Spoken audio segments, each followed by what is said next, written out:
All right, welcome again, everyone, to the Shadowfire Promotions podcast, Front Row Ringside. My name is Greg Dennis. I am the president of Shadowfire Promotions, your Chicago source for wrestling. We probably have the largest media library of pro wrestling and mixed martial arts this side of WWE. So, all right, no one has got a larger video and DVD and books and everything else related to pro wrestling and mixed martial arts than us. We've got independents, we've got WWE, we've got World Championship Wrestling, Extreme Championship Wrestling, plenty of independents to go around, Heartland Wrestling Association, the Brian Pillman Memorial Show. What else do we have? We've got American Wrestling Association. We've got some classic Coliseum video from the World Wrestling Federation on VHS. On a lot of this stuff, especially the old Coliseum video, a lot of this stuff probably has never been seen on WWE television. It's definitely not on the WWE network, that's for certain. And, you know, this is truly on demand. There's nothing more on demand than going and popping the stuff in your VCR, in your DVD player, what have you, and going and watching it. There's no, oh my gosh, it's not on the schedule this month. There's no, oh, it's not on the time I want. No, this is truly on demand. You have it, it's right there in your hands.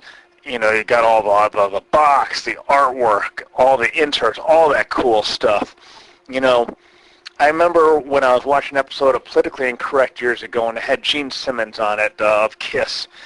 And Gene was talking about bootlegging. He says, I can't understand why anyone would want to, you know, bootleg something when you've got all the album covers and the artwork and the lyrics and all that cool stuff. And I found myself agreeing with Gene. You know, there's just something about holding that video, that DVD in your hands, that videotape with the box and art and the story of everything that's going on. That's just really, really cool. You know, we've got books. I know everybody's big on Kindle and everything, but, you know, for me, and I know there's plenty of people that are like me, there's nothing like going on the train and having that book in your hands and flipping the pages and, you know, going and reading it and all that stuff. You don't have to worry about batteries or none of that stuff. You just grab, you know, bookmark, shoot it in there, just all that cool stuff. It's just very, very cool. And it really, truly is a feeling that you really, I honestly feel it's something that just can't be duplicated. You know, it really can't be duplicated. It's a great sensation to have, you know, a real book, a real video, a magazine, CD, whatever. You know, everything, all the rage is digital. You know, everyone wants to go and work out in the gym, and they want to have that digital player. But, you know, when you're home, there's nothing like going and popping a CD into the CD player, you know, putting a cassette in your deck, you know, all that stuff, and listening to it play. It's a very, very cool thing for me, at least. And like I say, I know I'm not the only one that feels this way. Because I get this kind of feedback all the time. We get this on Facebook a lot. We get this in other places. It's a very cool thing. Anyway, so we have, as usual, plenty of stuff to talk about. We skipped last week. You know, since we started doing this podcast, I've had to go and look around a lot more on the interwebs for material to talk about because, you know, there's a little mix of current events and some stuff in the past and, you know, music and movies and a little bit of current events, you know, overall, especially related to the military. As some people may or may not know, I am a Marine, so the Marine Corps is very important to me, and what's going on with the military and the Marines and everything is also really important. So every so often you're going to hear me talk about that in this podcast. Certainly there's been other editions, not in the too distant past, where I talked about the Veterans Administration and their current problems that they are encountering, and why there's no simple solution to it. And I guess we'll kind of start off a little bit of that, since everyone is campaigning for the 2016 elections, the presidential elections. The kind of the buzz topic, if you will, is Veterans Administration reform and the budget and sequestration and all that. But I'm only going to briefly touch on this. But it's, politicians love to paint any sort of problem, any sort of scandal as being the other political party. So if there's a problem, well, that's only the Republican Party, says the Democrat. Well, this problem is exclusively the Democrats' issue, and as a Republican, we don't have that issue, says the Republican Party. So, but the problems and the issues with the VA are well beyond anything that can be solved by just one presidential party. It's not something where only one particular political party is at fault, and it's just an easy fix by having a different political party in office at the time. And this is the end of it, I promise, the end of politics here. But that's the biggest problem with the American political system, is it's a two-party system. So your choices are Republican and Democrat, because I'm not really sure that there will ever be an independent or any other political party that gets enough power to get in to the White House or anything like that. So it's always, well, we try a Republican for 4 years, and if he does good, we might reelect him, but then we got to, if things go downhill, we elect a Democrat. And it's always, Republican, Democrat, Republican, Democrat. And if you look over the history of modern politics, especially on the presidential level, you'll see that that's the trend. It's Republican, then Democrat. And Republican, then Democrat. There's not really a streak that I'm aware of. I don't really follow politics really closely, I admit, but you don't really find much of a streak where you have just a long streak of one political party in power, again, as it relates to the White House and stuff like that. It's always kind of trading off. Anyway, so we're going to get to what you probably are listening to this podcast for, which is wrestling and mixed martial arts. So we're going to start off with a little bit of mixed martial arts, and then we're going to move on to some pro wrestling. So, UFC lightweight, Ultimate Fighting Championship lightweight, Frankie Perez retired from mixed martial arts, retired from fighting after scoring his very first win in the octagon, which was a 54-second knockout of Sam Stout. Sam Stout was, I don't want to say he was on a losing streak, but he certainly had more losses than wins. His overall fighting record was pretty good. His overall fighting record is 21-12-1. His UFC record was 9-11, so not so good. But Frankie Perez was a 10-2 in mixed martial arts, with a 1-1 in the UFC, the Ultimate Fighting Championship.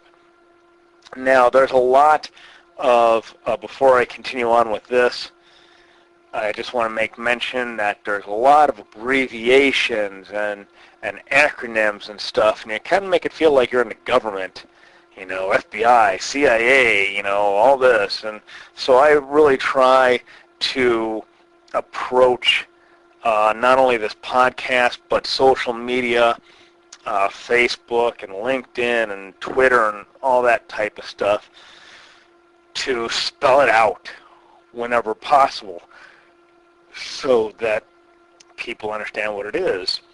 Because if you're not familiar with all the acronyms, HW for heavyweight, and the LW and BW and lightweight and bantamweight, and TKO and everything. Not everyone's going to understand that. And if you start getting into a discussion, you start throwing around all this jargon and acronyms and stuff, not everyone's going to understand. So I want to try and make this as accessible as possible by spelling out these abbreviations, stating what they are, and you'll see this trend on our Facebook page, which is facebook.com/SFP, like Shadowfire Promotions, INC Chicago, so that's facebook.com/SFP Inc. Chicago. You'll see it on Twitter whenever possible. Twitter's character limitation makes that a little tricky, but we try to get creative as much as we can while still talking in complete sentences, trying to avoid kind of text speak sort of thing. Twitter is, of course, twitter.com/SFPINC Chicago, just like the Facebook.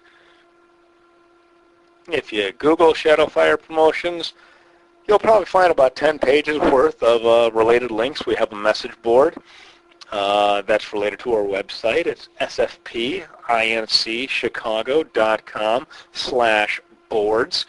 I know message boards are kind of passé, but you know, there's no such thing as a bad way to get your message out to the masses.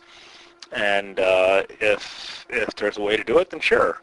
You know, I know that MySpace is kind of passé, and you know, people say, why don't you post on MySpace? Well, because not just because MySpace is kind of passé, but really MySpace has taken away all the major ways of getting our message out.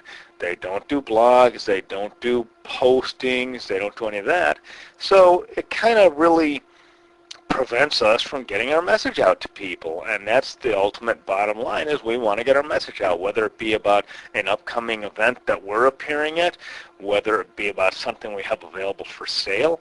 All that stuff is part of the message, and if you're not allowing us to get that message out to people, then you're really not doing a whole lot of good, and there's not really a whole lot of purpose for hanging around. Anyway, so Frankie Perez went and basically we'd call it in wrestling, we'd kind of pull a swerve by announcing that he was going to retire after achieving his first win in the Octagon. And certainly he's a person who's been seen kind of on the upswing of his career. Frankie did say he may potentially come back later. He said he was a big fan of mixed martial arts and fighting and everything, so he said that he may come back, and so that he's leaving the door open to coming back to the sport later on, which may or may not happen. Frankie's got a lot of business on the side. I know he's got a DJ business was mentioned, and there's probably a couple other things that were mentioned, so it's not like Frankie's really hurting for money. You know, Frankie's had these businesses for quite some time, so, you know, I certainly, you know, we'll see what happens in the future with Frankie Perez. We'll see if he still becomes a force in mixed martial arts. You know, it's very, very difficult to end your fighting career and then just kind of pick it up and resume later on, because the mixed martial arts world just moves so fast.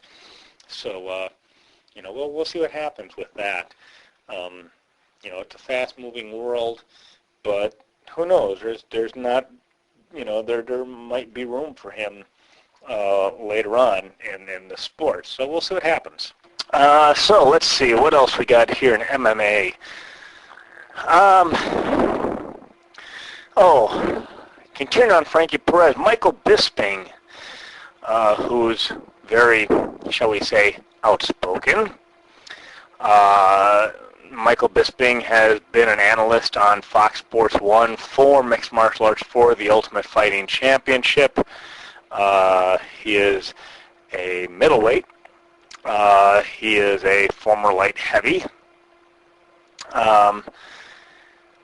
Michael Bisping, when on commentary about UFC Fight Night 74, which is when Frankie Perez retired, he has said that he felt that that Frankie did not have the cojones to compete in mixed martial arts in the UFC, and then quickly went and swallowed those words later on when people started saying that he has no cojones, for a man who said, I'm tired of the grind. I wanna go and be with my family. I want to be a dad and all that stuff, and enjoy life and not always be, one training camp to the next. And so Michael Bisping had to quickly retreat in his words. Michael Bisping is not exactly known to be a fighter who is shy about voicing his opinions on anything, and Frankie Perez kind of shrugged it off by saying he didn't give two blanks about what Michael Bisping said. We had to keep this kind of clean here because I don't want to end up in the explicit area of iTunes, because I feel this podcast is way more accessible by keeping it as PG rated as we possibly can, because the explicit version just doesn't. It's just not as accessible. Steve Austin, Stone Cold Steve Austin, he's got his family friendly, and then he's got his Unleashed, and he says where everything flies up to and including the kitchen sink and this and that. But I feel the same way. And people said, well, Steve, why do you do two? And he said, well, I want to be accessible to everyone. I don't want to just limit myself to one audience by cursing and stuff. He says, well, normally that's the way I talk. He says I have to really, be careful of it and think about that kind of thing. And so, we're not popular enough to be having two podcasts. There's just not enough to talk about, honestly, for two podcasts. When you get right down to it, there's just not enough to talk about for two podcasts. In any case, continuing on with the wonderful and wacky world of mixed martial arts, Bethe Correira, who just recently was defeated in 34 seconds by Ronda Rousey, clearly did not learn her lesson and is still spouting off at the mouth.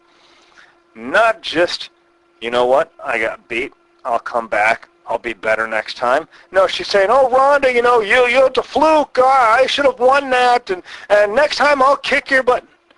Okay, bitch. Here's a little kind of news flash. You lost in 34 seconds to Ronda Rousey. Okay? Let's get this straight. You lost in 34 seconds. And you were the one that was saying, oh, Ronda can't punch. Ronda can't take a punch. She has no box. She has no game. I'm going to defeat her. You know what?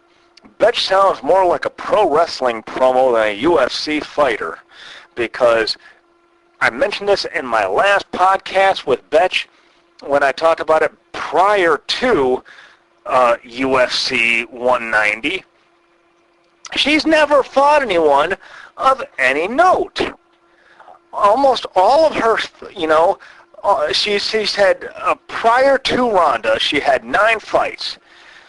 Of those 9 fights, 2 of them were TKOs, 1 was a split decision, and the other was, and the rest of them were unanimous decisions. You've taken all of your fights to decision. You can't even take someone out in the first bloody round. And you're sitting here saying, oh, I'm going to beat up Ronda. Ronda's no good. She's a fluke. Ronda beat you. 34 seconds. Woman, hey, confidence is cool. Don't get me wrong. But you barely, managed to beat him. I mean, a decision. Hey, decision's a decision. Don't get me wrong. A win's a win. But to sit there and say, oh, Ronda's got no game. Ronda's this, Ronda's that. I'm going to beat up Ronda. You've taken much lesser competition, and they've taken you all 3 rounds. You can't even go with lesser competition and defeat them decisively without taking it to the 3rd round, without going to a decision. And you're sitting here saying, oh, I'm going to beat up Ronda. Ronda's no good. Oh, I'm the best. Get over it, Bethe. You are not in Ronda's league. You just are not. She defeated you at your own game. She said, oh, she can't punch. Oh, she has one-trick pony, arm bar, this and that. Fine. She punched you out. You know, the when I first saw the UFC night, when I first saw it on the pay-per-view, I'm like, wow, that was fast. John McCarthy go and grabbed her and pulled Ronda away. I'm like, wow, that was fast. Did she give her a chance to go? Was it just because she went down that he felt that was it? But over the coming days, you see it all over the news. Ronda defeated Bethe in 34 seconds. I mean, look at all the YouTube footage and whatever other video highlights from her, and you look at all that, and I'm like, whoa, you see things when you're looking at it as a fan that you don't see when you're the referee and you're looking at them and you're staring right at it, and for me, I was looking at Ronda and I was looking at her punch, and I'm like, well, Ronda's a sloppy puncher, but don't get me wrong, hey, she wins fights, so let's not, who cares if she's a sloppy puncher, as long as she wins fights. Hey, she's throwing them punches, she's throwing some haymakers out there. And when she fought Bethe, like I say, again, when I first saw it at the bar, I'm like, wow, did John McCarthy pull them away too soon? But over the coming days, when I saw the footage again and again, I'm like, oh, no, he clearly didn't. When you look at it and you study that footage, it's like, no, he clearly didn't, because Bethe was face down. Her arms were to her side. She went face down. That count. It's like a Ric Flair flop, the famed Flair flop. Flair takes 3 steps and goes face down. And anyone who's a fan of wrestling or Ric Flair knows what I'm talking about with the Flair flop. But Bethe, really, that mouth got you in trouble the first. Your mouth got you the title fight. Don't get me wrong. Your mouth got you a title fight, because just because you were undefeated does not necessarily mean you were in any way, shape, or form ready for Ronda Rousey. I'm a fan of Ronda. Don't get me wrong. I will freely admit that I'm a fan of Ronda. And I had some doubts, going in, like before the fight. But the more that I looked at Bethe's record and everything else, I'm like, oh my goodness, she totally talked herself in a fight. This is so pro wrestling. And a lot of people talk that Dana White and Vince McMahon are in the same business of promoting fights, and that all the trash talking and mouthing off is all a part of it, just like it is pro wrestling. And with Bethe, if it wasn't for the fact that this is the UFC, I would have thought this was a pro wrestling angle. I'm like, Bethe just mouthed her way into a title fight. And the more it went on and everything else, I'm like, keep lipping off, because Ronda's going to cream you. Ronda is not someone that I would certainly take lightly if I was a fighter. I'm looking at her like, this chick is bad. And, so she's a badass. And, Bethe went and talked her way into that fight and got her clock clean. And here she is still, oh, you're fake. You didn't win the fight. How can you still mouth off, oh, I'm greater than you, I'm better than you, I'm going to prove it next fight. Okay, and then when you lose the next fight, is that when you finally admit that, hey, I got my clock cleaned? All 24 hours of it, as Bobby Heenan might say, clean that guy's clock, all 24 hours of it. And Bethe did indeed get all 24 hours of her clock cleaned by Ronda at UFC 190. There is no doubt. So, continuing on Ronda Rousey, Ronda was initially, as a result of one over Bethe, the winner was supposed to face Meisha Tate. So Ronda versus Meisha was set for, I think it was UFC 195.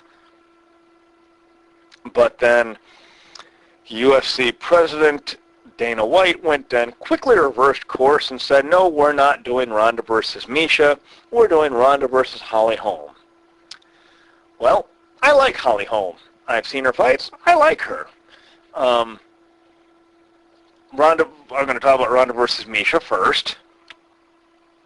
And no, I don't think, I think I'd agree with Dana White that I'm not really sure that Ronda versus Meisha 2 would be a huge draw, even though Misha's the only one so far who has who has fought Ronda past the first round. I didn't really think it was that competitive a fight. I'll have to review my DVD of it, but I really didn't think it was that good of a fight overall that the fans would be wanting to buy it again. Everyone goes and talks, oh, I'm not buying it. They're setting up people for Ronda to tear down. And I know a friend of mine has said, no, they're setting up people, who might be a threat so Ronda can retire undefeated. And the whole Cyborg thing, and I'm not going to talk about Cyborg. I did that extensively last podcast, which, let's see, that was the 25th of July, so it's been just about a month since we had our last podcast. So I took off a couple of weeks because, like I said, there just wasn't enough to talk about. But in any case, I don't feel that Ronda's protected. I kind of in the same boat as Joe Rogan, where he says it's just a not very fully staffed division. It's a weak division, but it's a weak division only because there's just not that many women fighters, and you have to give it some time to grow.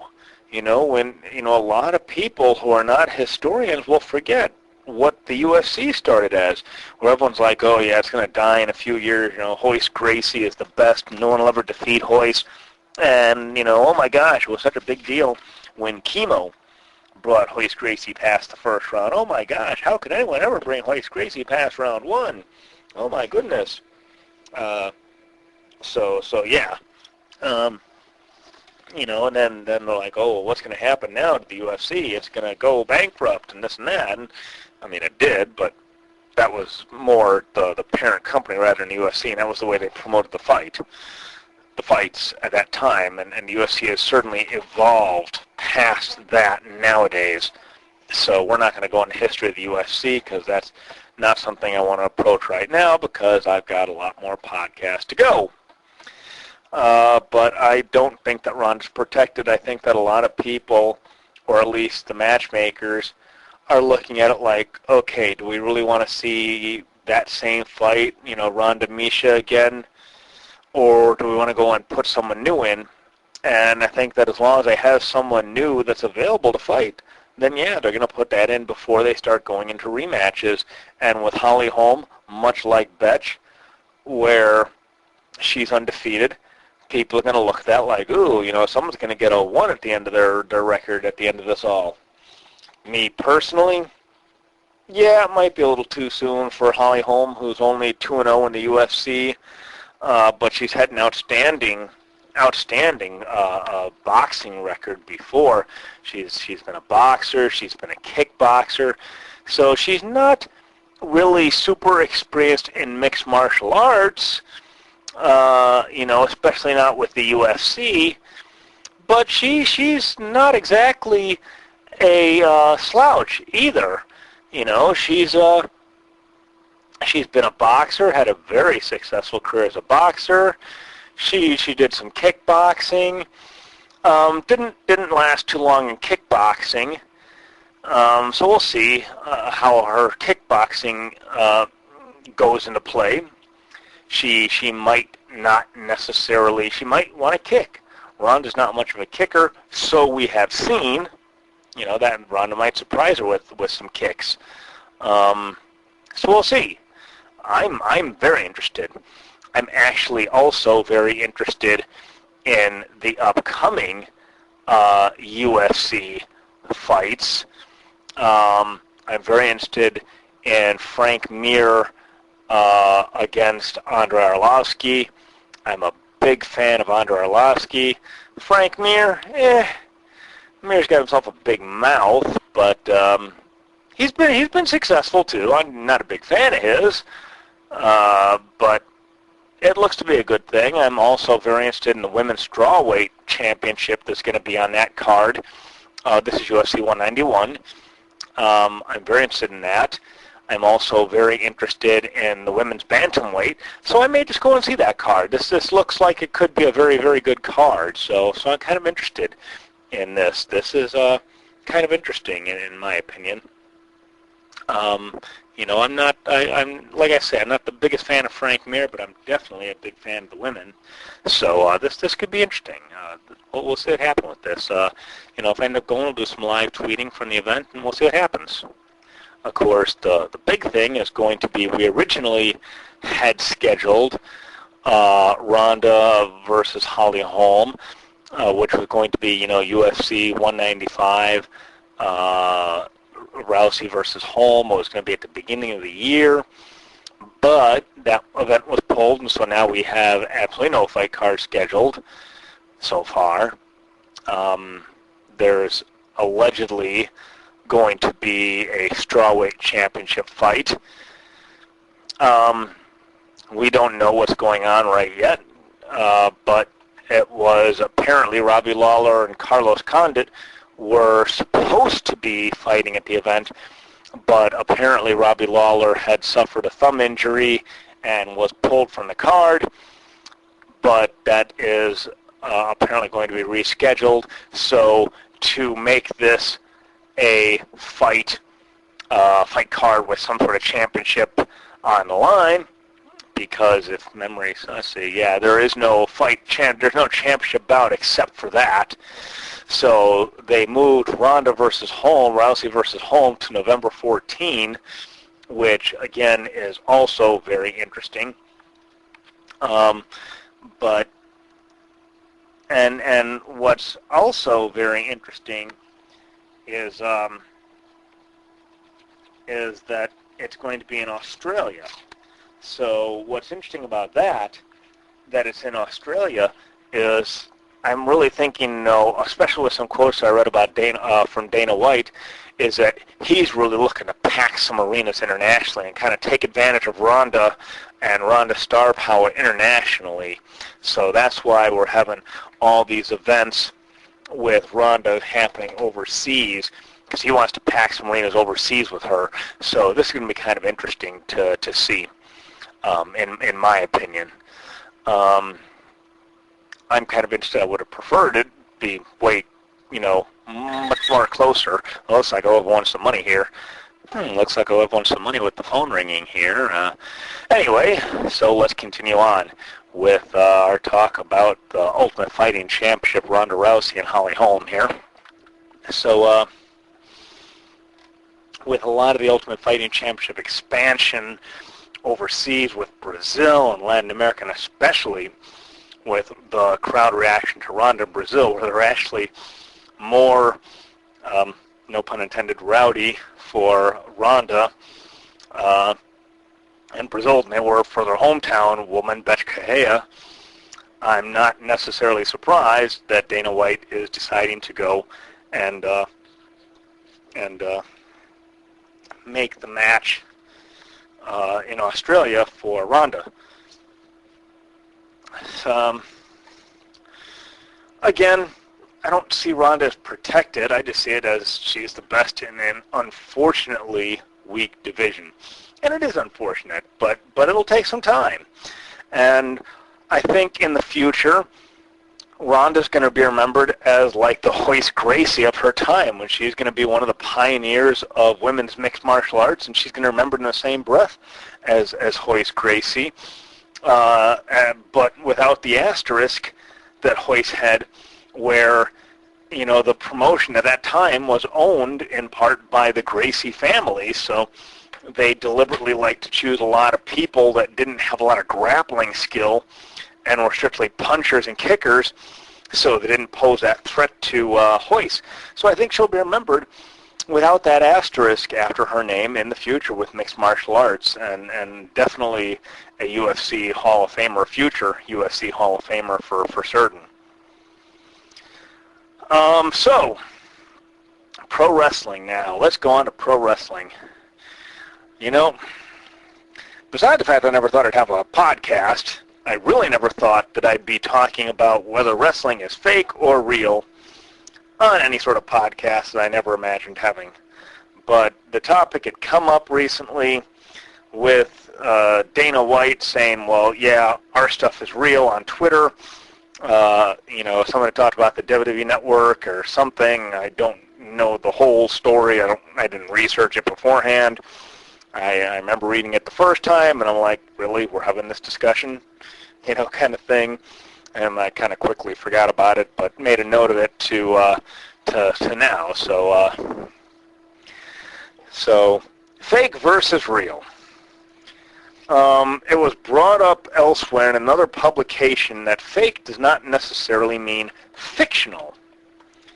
And I think that's the big difference, is that a lot of people look at the word fake like fictional, as in, oh my gosh, these fights aren't fake, they're real. Did you see John Cena get his nose broken when Seth Rollins kicked him in the face? How could that possibly be fake?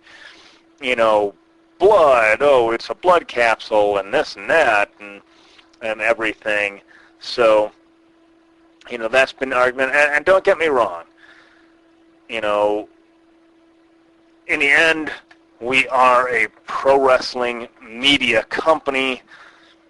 Pro wrestling is what got me to the dance, if you will. Mixed martial arts came long after.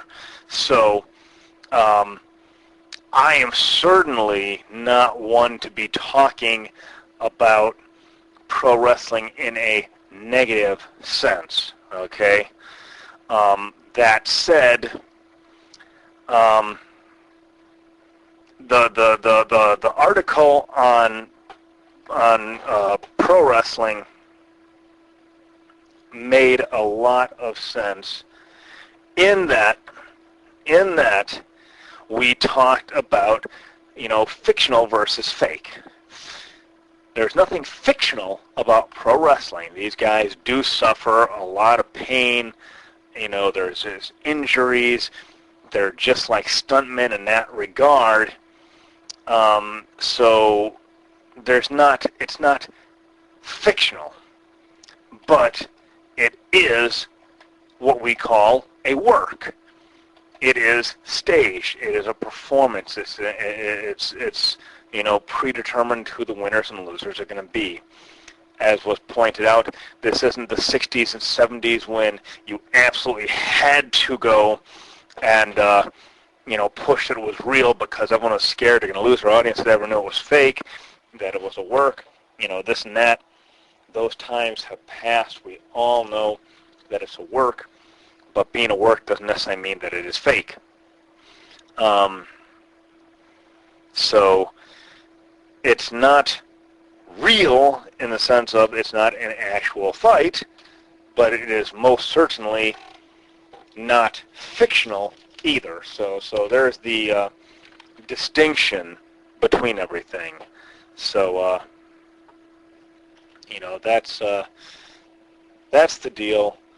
You're not going to hear us talk about this again because it's really stupid. In 2015, we're having a discussion about fake versus real in pro wrestling. It's very real in the sense of, yes, there's injuries. Yes, these people need to be in fantastic condition to do this stuff. Yes, there's actual pain. All that is real. The outcomes are predetermined. The injuries are real. Just like whatever your day job is. That one person else just can't stand. There's people like that in wrestling. Just because it's a performance doesn't mean everyone always gets along and it's all, hand-holding. There's rivalries, professional rivalries. Sometimes guys get shot to the top that other guys are resentful of. Everyone loves The Rock. The Rock and John Cena had a legitimate beef with each other for a long time. Cena wanted to get that match with The Rock, so he kept bad-mouthing The Rock for going to Hollywood and being an action hero star, and he basically pissed off The Rock enough that The Rock agreed to come on back and wrestle him. And there was a couple of times when it went too far on television that wasn't part of the script, shall we say. So yeah, there was a part of it that was real. So there's real rivalries. There's real action. The blood is real. The athleticism is real. Everything about it is real, except for the outcome. So the outcome is predetermined. No one has disputed that unless you're stuck in a 1974 mindset and still believe that you absolutely have to keep kayfabe. I know that when I talk about it, we're not going to say, well, he was scripted to do that move, he was scripted to do that move, and the script said to do that. You can tell if someone is cooperating with the other wrestler in the ring if you know what you're looking for. Most people do by this point. But to sit there and say, well, it's all fake is very disrespectful of the athletes that do this, because you absolutely have to be athletic. So, again, no one is losing any money over it being a work, as we refer to it in the business. No one's losing money because of it. No one's livelihood is destroyed because it's a work. All this stuff. To even have this discussion in this day and age is just ridiculous. Because, is it any different from the UFC? I mean, in that regard, Ken Shamrock and Tito Ortiz legitimately had some bad blood between each other for a long time. But there's a lot of UFC fighters that fight each other that don't have any bad blood. Ronda Rousey had bad blood big time with Bethe Correira. But she has got bad blood legit with Meisha Tate. But she likes Kat Zingano. She went and gave her a big hug at the end of the event after she defeated her. She's got no problem with Kat. I don't see where this type of fake versus real is really a topic to be talking about in 2014. It just seems so silly. So, chair shots to the head has been a point of controversy over the last couple of years. A lot of people said that multiple chair shots to the head contributed to the mental decline of Chris Benoit. And people always talk about Extreme Championship Wrestling, ECW, but ECW was not the first place it featured chair shots to the head. That is another fallacy, another fantasy, whatever you want to call it, whatever you want to refer to it as. The bottom line is, Extreme Championship Wrestling was not the first place it featured chair shots to the head. Chair shots to the head had been done before. It's just that when they were done previously in pro wrestling, unlike in Extreme Championship Wrestling, no one was sitting there trying to go and hit a Babe Ruth home run outside the park, which is what ECW tried to do, where they tried to separate your head from your shoulders, doing this huge baseball swing. That was not done previously, and for good reason. No one is, again, this perfectly refers back to what I was saying just a minute ago about it being a work. No one's trying to go and take off anyone's head, and you shouldn't be trying to take off anyone's head. The reason this thing came to memory is because I had recently seen I'd recently been screening a Coliseum video of WrestleMania 7 with Hulk Hogan versus Sergeant Slaughter, and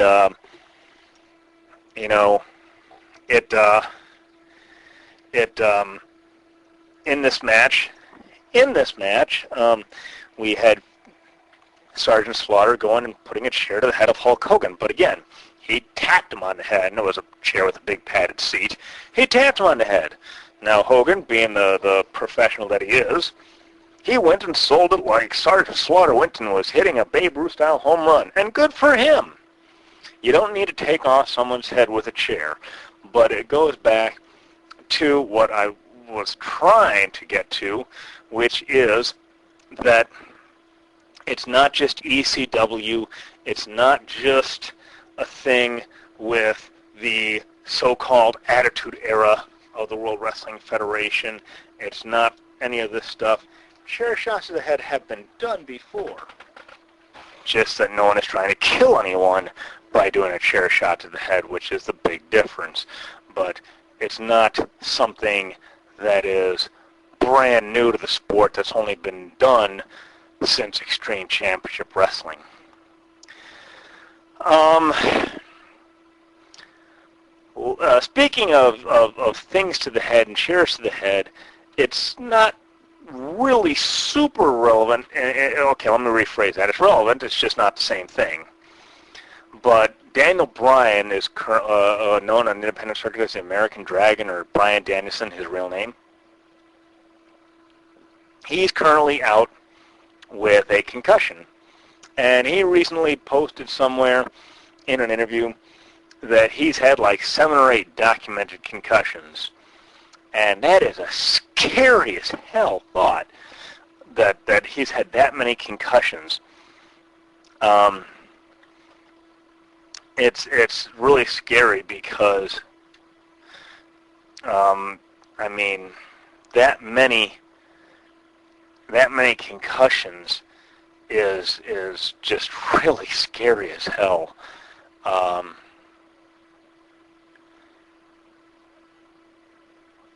That was an old video during the World Wrestling Federation's Attitude Era that said, you think this is fake, and it had all the wrestlers, and I mean, there's a lot of postings on YouTube, think this fake, and they show wrestlers getting, various injuries in the ring or talking with each other and like, oh, look, it's fake.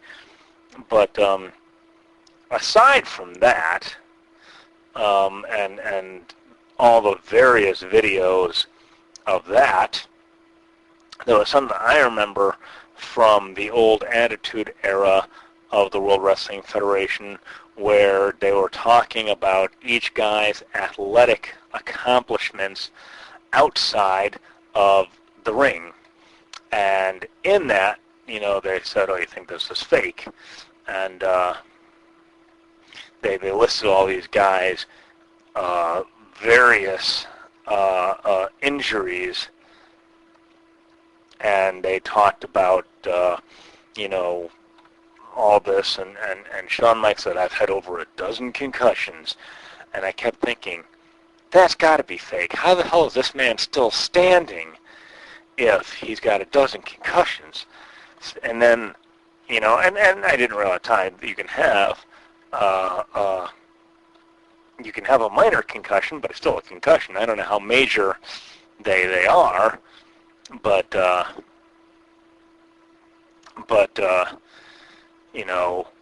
I'm more inclined to believe now that Shawn Michaels has had a dozen concussions, but it's still pretty scary. It's like, dude, how are you still standing? A dozen concussions.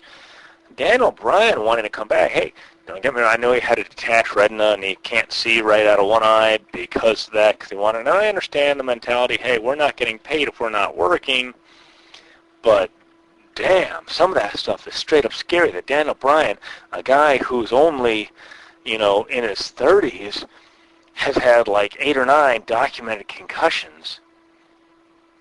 That's really scary.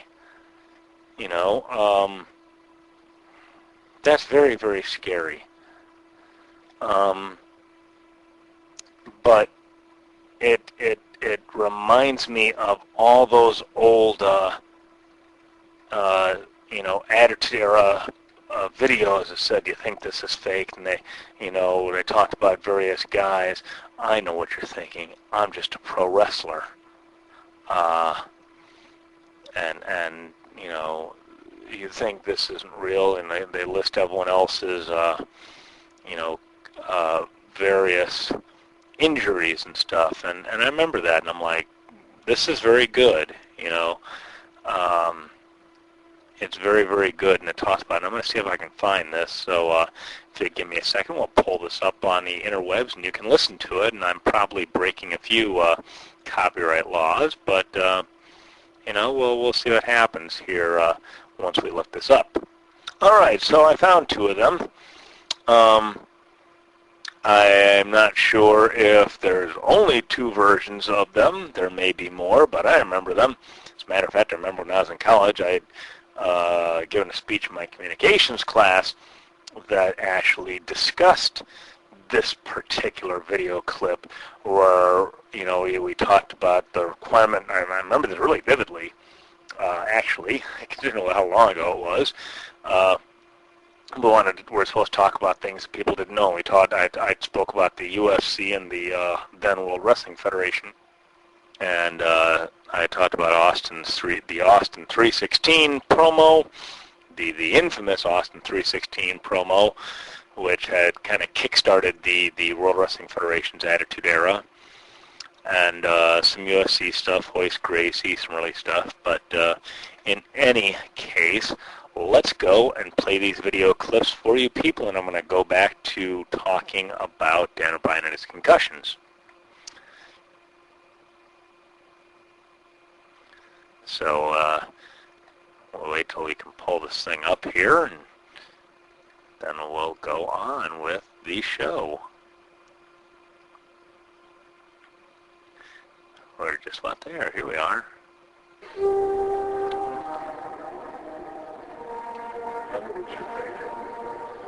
I'm not a real athlete. I'm just a wrestler. I'm 6'10", 328 pounds. I'm 6 small guy. My dream was to retire at Florida State Championship 2 years in a row. When you step through those ropes, bad things do happen. At over 200 stitches, something that doesn't concussion, broken bone, I separated shoulders and broke my back. But I still got up. This is who I am. I'm not really an athlete. This is a real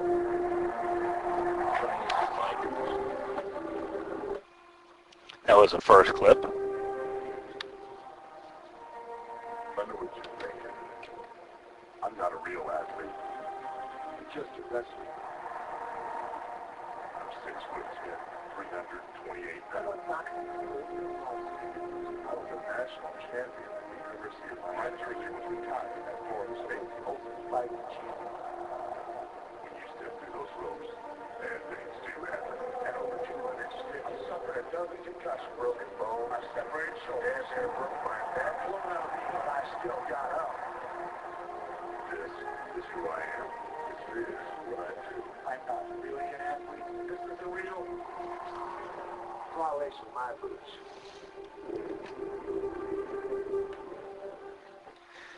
So that was the second clip, and I'm not afraid to say that still gives me chills to listen to what these guys go through. Now that's not an everyday occurrence, and they're not getting crippled every day, but when you think about it, this is what the independent wrestlers go through too. So you got guys who are working for maybe $10-20 a night that get the same thing. They may have undiagnosed concussions, broken bones, torn ligaments. I mean, all these guys, I've worked enough on the independent circuit doing merchandising and promotions and talked to wrestlers and talked to them about their various injuries they've had. And it's just incredible what they've gone through, really. It's indescribable. It really, truly is indescribable what they've gone through and what they do go through for the love of their business. Anyway, so we're going to move on. There is more controversy. I know controversy is a big word here, but there is allegedly a leaked WWE not script, but notes that they give to the announcers, and they are talking about some do's and don'ts. They say, hey, you know, be real, don't be forced, don't use exact verbiage that's written by a producer, which is kind of funny in my opinion. That particular point where they say, hey, don't use any verbiage that the producers have wrote, you know, use your own, but they'll script the promos for the wrestlers word for word and expect you to do that. So that's kind of amusing on a personal standpoint, but that's neither here nor there. You know, they talk about, you know, watch the taped show ahead of time, make your own notes on the personalities. They call them the superstars, that's their name. Be aware of the history and heritage of wrestling because it gives you more credibility. You know, they talk about notes. We never use the term choke out. We don't use the term choke. We don't use anything related to choke because that is that's bad mojo for a PG audience for them. They don't want they don't want the phrase titles changing hands. They don't want, matches, no match of the year, no 5-star match, describing who the wrestlers are. Don't say the referee didn't see it. Make the referee's vision was impaired. We don't use the word hatred. Again, PG show, so they don't want to use the word hatred.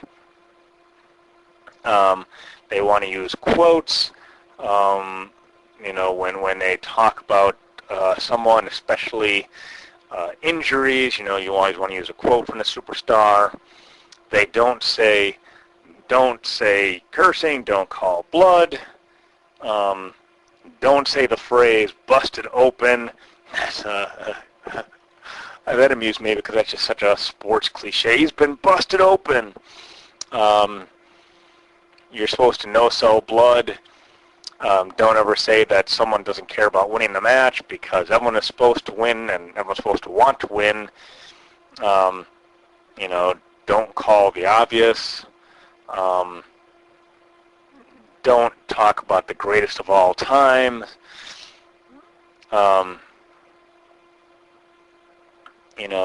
Talk about dates. Talk about personality, basically storytelling.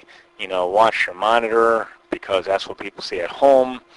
They want to talk about, they want to avoid words. Here's the list here. Belt and strap, the business, our industry, feud, war, performance or performer, choreograph, house show, which is, for those who don't understand, that house show is an untelevised live event. They call it a house show because it makes money for the house, because there's limited stuff to do. There's no taping crew. It's not live television. Don't use the word backstage. Do not use pro wrestling or pro wrestler, because Vince McMahon absolutely despises the word wrestling in any way, shape, or form. That's a horrible word. He prefers sports entertainment. He's not pro wrestling. Pro wrestling is that sleazy, fake stuff. And we talked about fake versus real. Pro wrestling is all fake. But sports entertainment, that's different. That's not fake. That's sports entertainment. Silly, I know. We don't want to use the word international. We don't want to use the word shot like a title shot.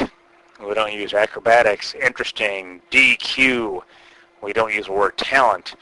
We don't use the word me or I. We don't use insider terms. We don't use US, the abbreviation. You can say United States. That's fine. We don't call them the fans. We don't use the word hospital. We don't use the word faction. We don't use the words on sale. Let's see. We don't use the phrase titles on the line. We prefer the phrase entertainment. We don't want sports entertainment, because we are not a sport. We are only entertainment, and you have to take a steel baseball and beat someone over the head with the fact that this is entertainment. It's not a sport. So make sure, if someone ever talks about the sport of pro wrestling, you just beat the crap out of them and tell them this is entertainment, entertainment, entertainment, and just repeat the word entertainment 100 million times until the guy gets sick of it, because that's pretty much what WWE does. We don't use pronouns. We don't use he, she, it. The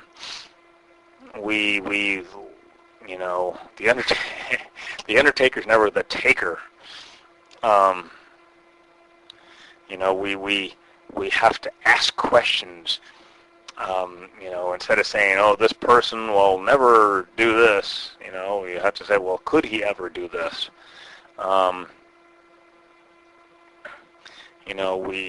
They don't care about what the announcers, engage the audience, avoid cliches, talk in sound bites, embellish, storytelling here. Intensity levels for the announcers, the intensity has to go up during certain points of the match, obviously.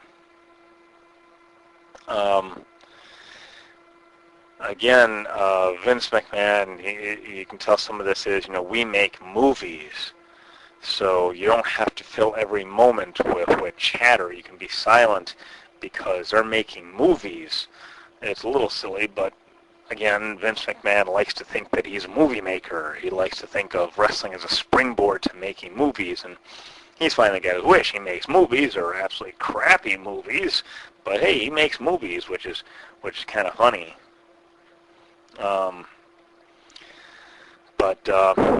So basically,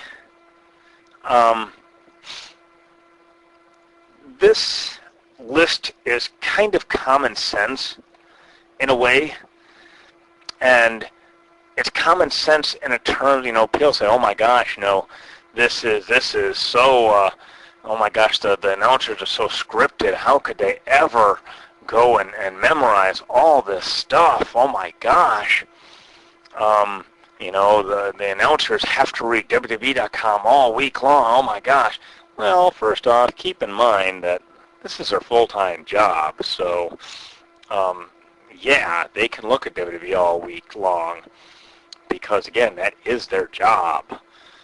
But overall, a lot of it is common sense. You don't want to say he, she, it. You want to use the pronoun. You always use the person's name. When I've called wrestling events, when I've done stuff, I've always liked to think of it as radio. Call the event like it's radio. So you want to talk to it for people that are not seeing it. If you're going and giving a report, and you'll see this often in reports on our message board and our Facebook, back when we used to do it on MySpace, everywhere else you'll see it. And I'd always like to call stuff like it was on the radio. So people have to understand what it is. People, you have to use stuff. I don't think that certain things where, oh my gosh, the referee didn't see it, makes the product cheap. But again, McMahon's product, we can't use the word hatred. We can't say they hate each other, because I think, people talk about the PG era of WWE. I think it's more G-rated. A lot of this stuff is very G-rated, very Disney, but overall, it makes a lot of sense. Try not to be cliched, don't call the obvious, cursing, don't say that someone doesn't care about winning because the whole point is winning. But in some cases, I can see where it would make sense to say he doesn't give a crap whether wins or loses, as long as you put it into context. Oh, this superstar doesn't care about winning his match. As long as he gets his revenge, he understands he's not going to move up in the rankings because he loses. He's going to be fine. But as long as he gets his revenge, his hatred is so strong that he's willing to take that risk of losing the match. And I know that the WWE doesn't like the word fans. And belt and strap, championships and titles. And one of the notes that I like is says the belt represents something. It's not the belt. It's not the title belt. It's not the strap. A strap, a belt doesn't change hands. It's what that belt, that strap represents. What does it represent? It represents the title.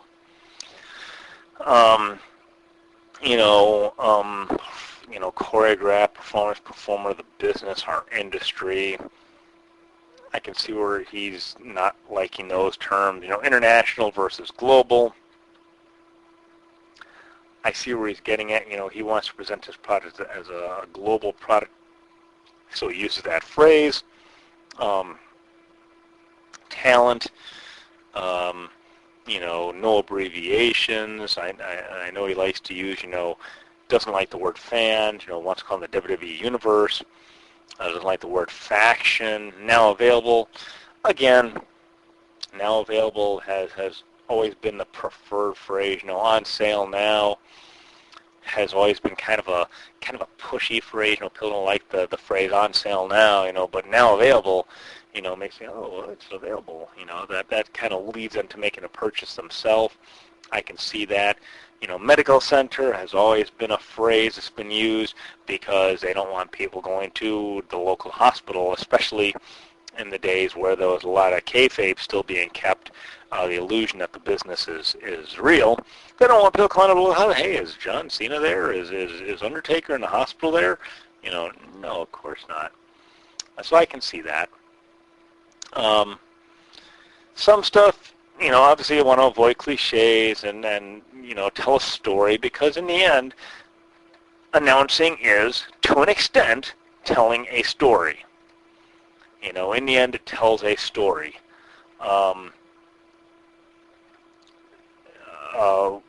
How much do I personally agree with? Bits and pieces. I'm not going to lie, bits and pieces I agree with. Some stuff I don't agree with. But that's the nature of the business, Some stuff I agree with. Sometimes I'm not the ultimate authority on anything. Before we get into SummerSlam, which is going to be the last thing I talk about, there was an interview with Roman Reigns, who was originally supposed to be the chosen one to replace John Cena. And apparently he had talked about getting booed at the Royal Rumble and getting booed at WrestleMania. And he said, it's so awful. I don't understand why people hate me. I'm just trying to do my thing and entertain people and bring them out of their lives and enjoy the stuff. And they're booing me. And I really don't understand why. I can't imagine why. And he felt like he was bullied. And reading the transcript of it, just the bits and pieces that I saw, I'm like, really?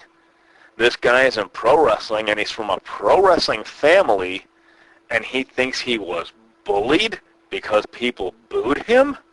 He thinks he was bullied? Maybe I could see if he was portraying a rule breaker and being in character, he could say, I was bullied. No, they bullied me. But for a guy whose whole family has been in wrestling, and he's saying that he's bullied, I'm like, boy, this guy kind of a knucklehead. I understand he's young, but he seems like kind of a knucklehead for a guy who comes from a very famed Anoa'i family of wrestling. I'm like, really? This guy's sitting there saying he's been bullied because people boo him? This is pro wrestling, pal.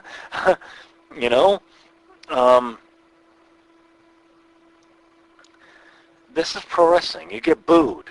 You get cheered, you get booed. And if he doesn't understand that, then he needs to go back to the WWE Performance Center and learn all about what pro wrestling is. Because if he can't handle getting booed if someone doesn't like him, he's never going to be an effective heel. He's not really terribly effective as a babyface because people don't like him. And, that's the thing. WWE says we listen to our audience. Our audience is a focus group. Well, the focus group don't like you. But to sit there and say that you're bullied, some guy who's like, 6'5" or something? This guy's 6'5"? Wikipedia says he's 6'3", 265. And he's bullied? Who's bullying him? Just because they booed you at a pro wrestling event, you think you've been bullied. OMG, cliched. OMG, is this guy a moron? I understand he's only 30, but oh my goodness, is this man a complete and total reject? He is a moron. Sitting there and saying, I got bullied because they booed me. Are you an idiot? Really, are you an idiot? I can't believe anyone would ever say, well, I was bullied, but, God gave me these big, broad shoulders so I could handle the burden, the terrible burden of being bullied. I'm like, really? You've been bullied? Get real. You're an idiot. No one likes you. There's a difference. If you can't handle being booed at a pro wrestling event, then Roman, get the hell out of the wrestling business. And seriously, get out of wrestling. Go to figure skating or something where they'll always cheer you. But this is pro wrestling. It's unbelievable. You know, he really strikes me as kind of a knucklehead. In any case, continuing onwards, SummerSlam. So, Jon Stewart was the guy that plays Green Arrow on TV. So, Jon Stewart interfered on behalf of Seth Rollins and hit John Cena with the steel chair. Saw it, didn't like it, but it was better than having that huge muscle man Jon Stewart go and knock out Cena with one punch, because we all know that Jon Stewart is a huge bodybuilder and has just incredible knockout power, and, you know, could have easily knocked out Cena with one punch, just the same way that other famous bodybuilder, William Shatner, Captain Kirk from Star Trek, went and punched out Jeff Jarrett with one single punch, because we all know that every celebrity involved in pro wrestling has got such incredible knockout power that, you know, even though a wrestler has a hard time with a guy, you know, taking him 20 minutes or 10 minutes or 30 minutes or whatever, you know, he has trouble. Any celebrity can just walk up the street and one punch just knock out a pro wrestler, because that's what celebrities do. Every celebrity is a huge, muscular person. I mean, little Jewish Jon Stewart, you know, he's going to punch out John Cena with just one punch. So, the chair shtick, well, better than punching him out, I suppose. Still don't like it. It's not that I'm against celebrity involvement in sports events, although, again, as I mentioned 2 weeks back at our last podcast, I'm not necessarily sure how much of a needle mover Jon Stewart or the Green Arrow guy are going to be on Sunday airs exclusively on WWE Network, because I understand there's no commitment, never relying on rollover, and that's cool. I guess. I mean, it probably would have been more of a needle mover if it was still pay-per-view. But, hey, we'll see what the, and there's no buy rate anymore, so it's all on the WWE Network, so it's all a matter of what new subscriptions that WWE gets. So if they get a whole bunch of new subscriptions, and obviously Jon Stewart and the Green Arrow worked out well. So we'll see. But the big story coming out of SummerSlam is Undertaker potentially turning heel, being a rule breaker. Undertaker potentially went and became a rule breaker, attacking Brock Lesnar. Attacking Brock Lesnar, putting him in the choke, submitting him. I know we're not supposed to use choke, I know. But basically submitting Brock Lesnar, even though Undertaker had previously tapped out. So, and it's kind of funny because, you know, I looked at the footage. I didn't see SummerSlam. I didn't really think it was that great a card. But I looked at the footage and I'm like, oh yeah, the way Undertaker, you know, they say, oh my gosh, Undertaker tapped out and the referee wasn't there to see it. Well, yeah, because the way Undertaker tapped, there was absolutely no way the referee would ever see it. And of course, the referee is conveniently in a position where there was absolutely no way in hell of him ever seeing Undertaker tap out, and Undertaker tapped out in such a way that you wouldn't be able to see it. You know, you could have like 3 referees and no one would have seen it the way he tapped. So, you know, it seems to me, coming out of SummerSlam, that we're going to look at a rematch with Undertaker and Brock Lesnar going for the rubber match at WrestleMania, and maybe Undertaker going and kind of getting his win back, you know, at WrestleMania, because Brock Lesnar destroyed the streak. So maybe Undertaker will go and, you know, defeat Brock Lesnar a second time, or maybe Brock will be able to retire Undertaker. But it seems like it may be heading into WrestleMania season. So we'll see. We'll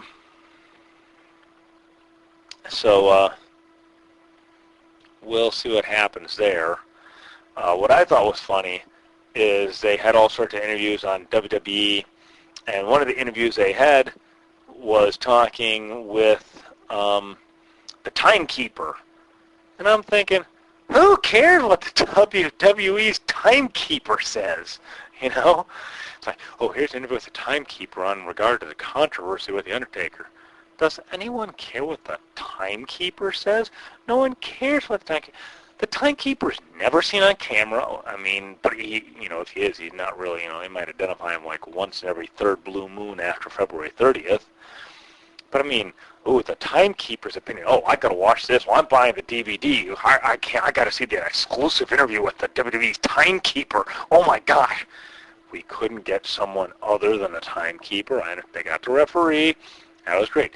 You couldn't get someone of more importance, maybe a commentator or someone? You got the timekeeper? Really? Geez, WWE's product really is sinking, ain't it?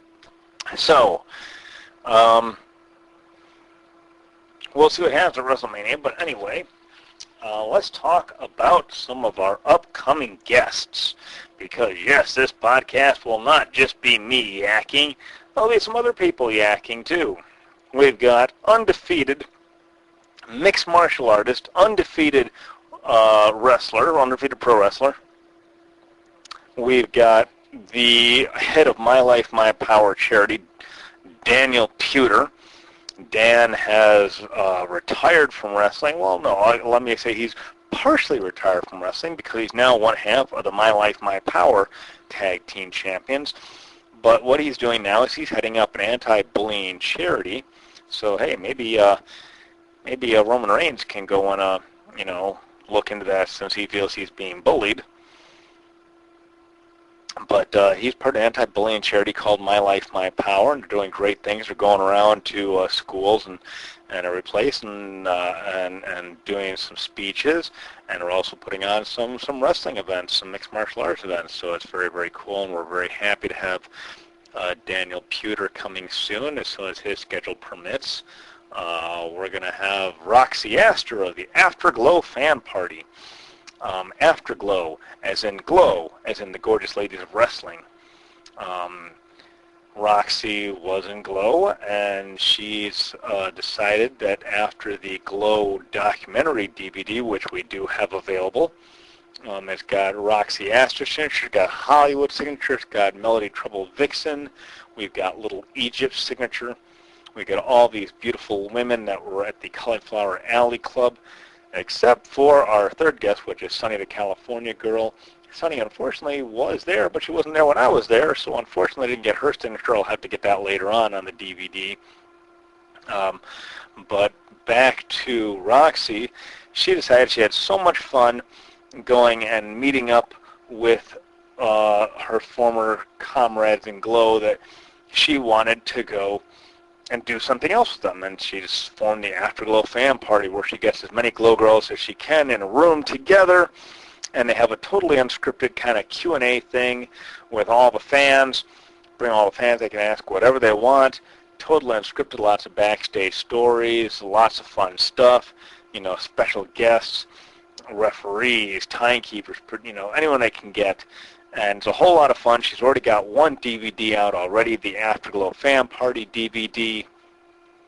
And she's got the Afterglow Fan Party Cruise coming up in 2016 during the summer at aovacations.com/rw/cruise/5222. Head there, book your room now for the Afterglow Fan Party Cruise. And if you buy one of the DVDs from us, every DVD you buy from Shadowfire Promotions, we will personally get that DVD signed by Roxy Astor. You go and you buy it from us. You go and say, hey, this is the message I want from Roxy. And she'll go and sign it, personalize it, and we'll get it off to you. If you have any questions about ordering anything, our merchandise catalog, which is in the process of being updated, and we're going to have some improvements on that coming up soon. But any questions about purchasing anything, about prices, the Brian Pillman Memorial Show, our autographed items, anything like that, you can send an email to orders@sfpinkchicago.com.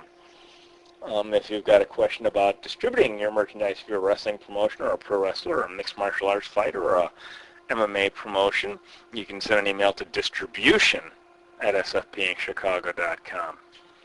In any case, speaking of buying things, if you want to go and donate some money to My Life, My Power, Daniel Pewter's charity, you can go through Amazon Smile, and you can go to smile.amazon.com/ch/45-409-5213.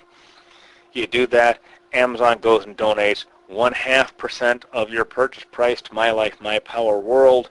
So that's a very good charity to support. Again, Roxy Astor, the Afterglow Fan Party DVD. You get it from us. We'll make sure that Roxy signs it and personalizes it for you. We got the Afterglow Fan Party Cruise coming up summer of 2016. Wrestlers, fighters, hey, get your spine straightened out. Go to Chiro One. That is Chiro1.net, CHIROONE.net. Hey, they're not a sponsor, but it's something to help me. I've been on the road following wrestling through various promotions for something like 10 years, and I've done running events and all sorts of things on my back and my neck and the Marine Corps and everything. And I was a hurting unit for a long time, and they helped put me back together. There's still a lot of work to be done, but I definitely see the improvements, not only in my athletic ability and adding several years back to my athletic career, but actually seeing things follow a normal curve in my neck and my spine. So I want to give them a shout out. This is all a bunch of shout outs here. My good friend Kimberly Cormican. Kimberly is a great author. She's working on a second book now. But her first book, Whatever Makes You Blind, is available for people that are ebook readers. You can get it in paperback. You can get it in hardback reader. I got mine in hardback. Whatever Makes You Blind is a great book. You can find it in Kindle. You can find it in ebook. You can find it in paperback. Great book. What's it about? You're going to have to read and find out. I'm not going to prejudice anyone's reading habits because this is an outstanding book. And I tell you, when I first saw it, I'm like, oh man, I'm not going to like this. But I ended up reading it. It was so awesome. I'm, going every so often, pull it out and read it again because I really loved it. It's not a page turner in the traditional sense of like, oh, there's lots of suspense and stuff. It's not like that definition of page turner, but it's like, it's really interesting, like when you're reading it and you're like, you're turning the page and you're like, wow, I don't want to put it down. It's a really good book. So definitely something to get, and you can look up Kimberly. I think her Twitter is Kimberly C74 on Twitter. You can look her up, Kimberly Bethe Cormican, DEKA on Facebook. Look her up. She's a really great girl. She's really awesome. Great author. Highly recommended. I hope she goes and has me either edit her book or gives me at least an advanced preview of her new book because I want to see it. In any case, if you're a big fan of rock and roll, check out my buddies, the Wind Gypsies. The Wind Gypsies. We have Nick Laramie. We have Neil Holmquist. We have Ray Class on the bass, Nick Laramie on the guitars, Neil Holmquist on the drums. These guys have shared the stage with plenty of great rock and rollers from the 70s to the present. They're out there doing a thing, great covers, great original songs. They've got a CD, Free to Ride Again. You can get it. You can download their album on iTunes if you're into that sort of thing. Speaking of iTunes, you can catch our podcast on iTunes. So go to iTunes and look up Shadowfire Promotions because we're there. But in any case, if you go to Wind Gypsies, that's Wind, Gypsys. If you look up windgypsies.com, check out these guys. Great rock and roll music, especially if you're a fan of classic rock. Again, highly recommended by me. This type of thing I'm into. I'm good buddies with these guys. Great music, original songs too, so they're not just a cover band. And they share the stage with all kinds of superstars. And they're just a really good bunch of guys to hang out with. Merchandise. I talked earlier about this at the top of the show. We probably have more merchandise than any other person. All original, no bootlegs, no dubs, no bull. All original merchandise, DVD, VHS, 8-track, cassette, paperback, hardback books, CD, everything you could possibly want in the wonderful and wacky world of pro wrestling and mixed martial arts, we have some mainstream films. We just picked up a lot of over 400 titles of VHS feature films, some really great stuff, lots of DVDs, lots of vintage stuff, lots of classic stuff. Some contemporary too, but our specialty is definitely in the classics, the old stuff. But lots of great stuff there. If you're interested in a catalog, you can certainly email us at orders@sfpinchicago.com. You can check out sfpinchicago.com. Check us out on Facebook, facebook.com/sfpinchicago. Twitter, same thing, twitter.com, sfpinchicago. You can download our podcast off of iTunes. Check the iTunes shop for us. Lots of great, again, like I say, great wrestling. We've got World Wrestling Federation, WWE. We've got World Championship Wrestling. Got some stuff from the National Wrestling Alliance, some of the territories. We've got the HWA Brian Pillman Memorial Show. We've got a lot of the remaining stock. When the Heartland Wrestling Association lost the rights to put on the Pillman Memorial Show, we picked up a lot of their remaining stock of stuff. So I don't think you're ever going to find this anywhere else except for us, and that's the good thing about it. Is we got a lot of very cool, very exclusive type stuff. We've got the Hitman Hart Wrestling with Shadows. We've got the dual DVD set with the Life and Death of Owen Hart.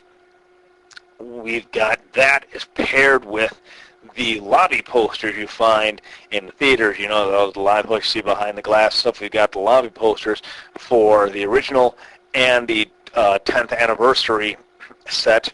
So you got the 2 DVDs plus the 2 posters. So, and those posters are an SFP exclusive. You know, I talked just a second ago about stuff that's exclusive to us. Those posters are our exclusives. Only we have these posters, and you ain't going to get them nowhere else except us. So if you're looking for some really cool wrestling memorabilia, these posters are it. We got the American Wrestling Association, Vern Gagne's old promotion. We've got some world-class championship wrestling. We've got Pro Wrestling USA. A lot of promotions, a lot of new fans probably haven't heard of. But if you're looking for some great vintage stuff, as well as some great contemporary stuff, check us out. Our full merchandise catalog is not online yet. We are working on that. Believe me, we're working very hard. But when you have, you know, several thousand titles, it's very difficult to get them all up. But again, we are working on it. But if you have any questions, certainly send your email request to orders@sfpinchicago.com. That's SFP like Shadowfire Promotions, incchicago.com. And we'll try and answer all your questions about pricing, about what's in stock. If we don't have it, we may be able to search for it. We do have a search there. We can poke around and see what's available and where it's available at. We've done that for a lot of people in the past. So, you know, don't think just because we don't have it in stock, hey, we may be able to find it somewhere for you. So I think that's about it for this week. We'll see what happens next week in terms of news in wrestling and mixed martial arts. But until that moment, once again, feel free to go and drop us a line. sfpinchicago.com is our website. You can find us at twitter.com/sfpinchicago, facebook.com/sfpinchicago. If you're not seeing a pattern by this time, then maybe you should go back to school a little bit. That's SFP Inc. Chicago, like Shadowfire Promotions, SFP. So check us out, and then we'll check you out next week, Front Row Ringside.